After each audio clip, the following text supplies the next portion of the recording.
Hey there, I'm Lee Kellogg, and thank you for joining me today on an episode about why you should keep a travel journal. It's about why I keep a travel journal, but it's hints and tips for you to keep a travel journal because I get a lot of comments from online and when I teach and people show people my journal in person, they're all like, oh, I want to do something like that. This is from my trip last fall to Britain, and people look at this and go, I want to be able to do that.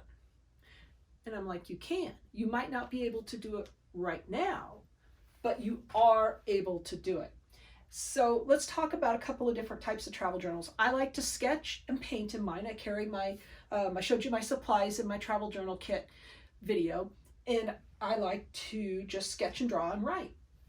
Other people like to stick things in their books. So you could take this is a blank page a day book that I call this more like a smash journal that I just put things in.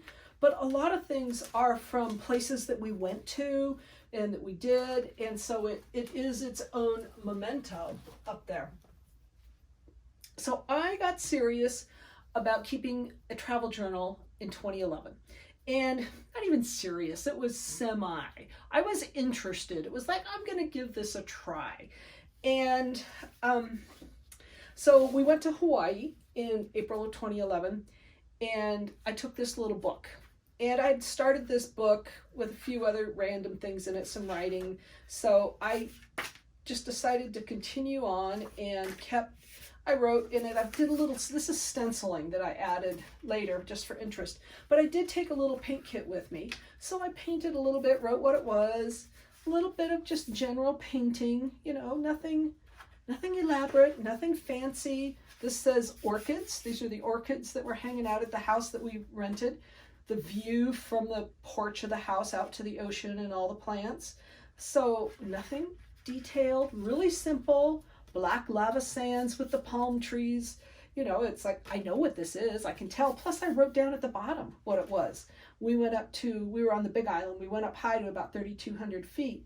And the trees up there are a little different than the trees down low. And did a little bird that was found up there. And, just wrote down what we did. And just a bare bones. I consider that one a bare bones basic. This is a little bit later in Albuquerque. I was practicing some other drawing, and it's just a matter of practice, and it's okay if you don't fill up the journal, just hang on to them. So that started in 2011.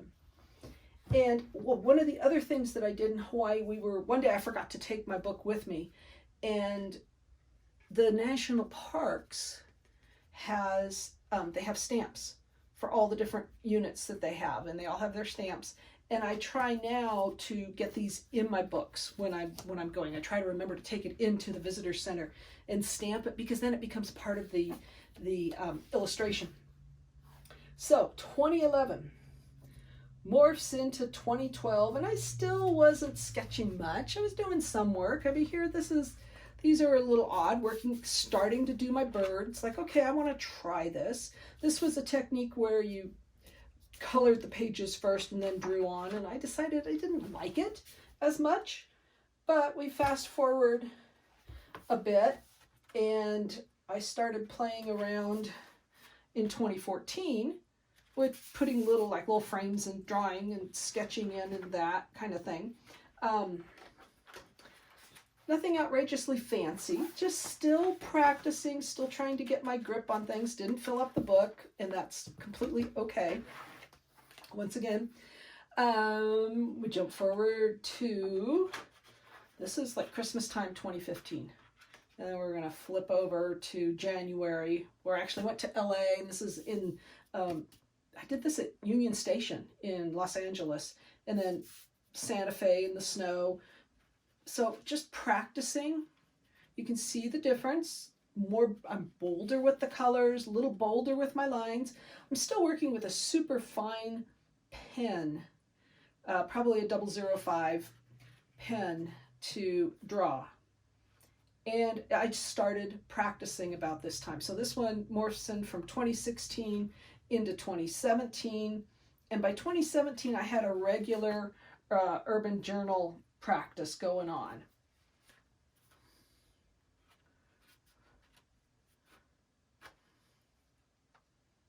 So by a regular urban journal practice, I mean every week during the summertime, I had a group of people that would come out, we'd go out and sketch. And so I started continuing practicing, taking this with me when I traveled and sketching people. Went to a concert, so I brought my sketchbook to entertain me before the show started, or even while it was still light, because it was an outdoor concert.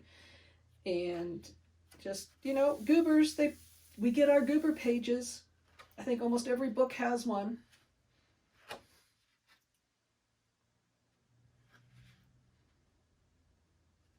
Always practicing people, because I like people, but I find them difficult. I think we all find them difficult.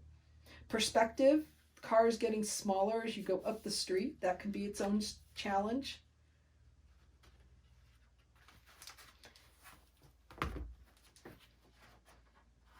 And jumping into doing more buildings. This is in Fort Lauderdale, Florida. And I started writing more about what was going on. Pardon me. Petrified Forest National Park in Arizona. Got the stamps there, wrote about it. That's a very 60s building, so I just decided to sketch it because it was so different than everything else. And on this trip, I think it's my next page, yes, we went to Fort Verde and then Theodore Roosevelt, Tuesday Goat Monument. There was a whole bunch here that ended up on this page from the monuments we went to. Couldn't make the dog happen, but you know what? I don't care. It's part of where I was at that point in time, part of the whole thing. And, you know, ironically, putting this dog in and then talking about it is, I remember that dog now. It's like, oh yeah, I'd forgotten about the dog at the bed and breakfast.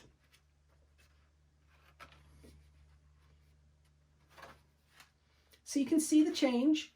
Just even as I flip through, this is all from like 2017. You can see the change happening page to page. And playing with different things here. Once again, just playing around, practicing.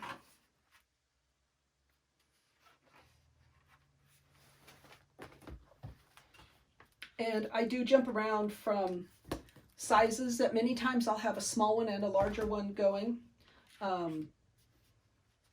again, just practice. Sometimes spreading over 2 pages is always fun. A little splatter makes it interesting.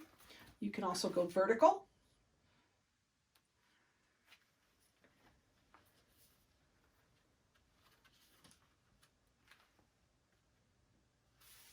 And some days have a lot of color and other days don't.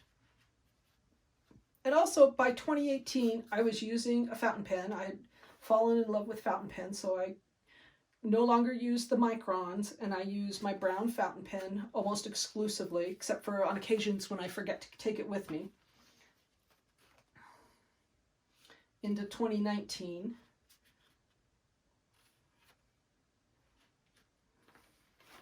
And then there is a video for this flip through on my British trip last fall, and that's this entire book is everything that I did in Britain.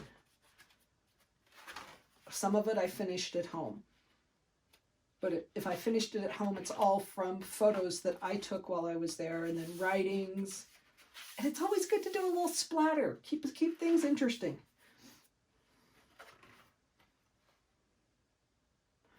So there you go, travel journaling. Yes, I travel with a fountain pen, and I've forgotten what this one is. This is a platinum. Oh, it's like one of those pens you're supposed to keep on the desk for signing or whatever. It's very inexpensive. It's got a super fine tip. I love it. I put in it's got a refillable, so I don't need cartridges, and I travel with a tiny Nalgene bottle of ink. I empty this before I get on the airplane, fill it up when I get to my destination, and I'm ready to go. So traveling with a fountain pen is actually super easy, and I ran into problems with microns bleeding. Like the air pressure change would cause them to ooze and bleed, so that's partly why I quit using them and went to fountain pens. At least I can control this and empty it and refill it. So there you go. These are Pentalic aqua journals. They come in a couple of different sizes. These are the 2 sizes that I have used the most. I find them handy to travel with. This one's is about as large as I would like to travel with. This one's a nice handy size because it's not, the pages aren't too big, so it's not overwhelming. So when you start, if you need to start with something small, start with something small. It's okay. That way you're not overwhelmed by a large blank page when you first open up your book.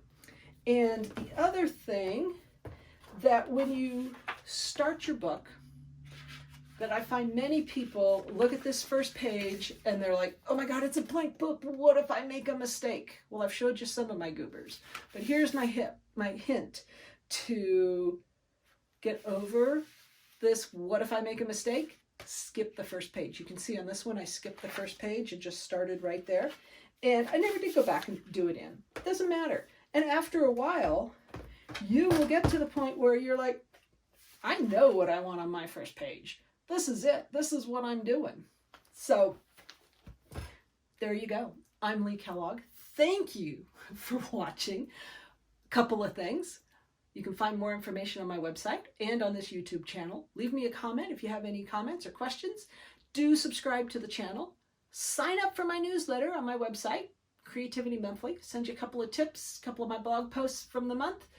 And if you want to go travel and make journals like this and learn how and improve your skill, because there's nothing like getting out in the field and doing it with a group of like-minded people, I am starting to put together trips to go do travel journaling. And yes, it's a combo of urban sketching and, if we get wild and crazed and go to South Africa, it'll be some nature journaling, but it'll all be travel journaling. We'll be talking about looking at things, learning how to draw, looking at perspective, painting colors, all of that kind of good stuff in a group of like-minded people. So there's a survey for you to complete. It takes 2 minutes. You won't be bombarded with spam or anything as a result of leaving your email.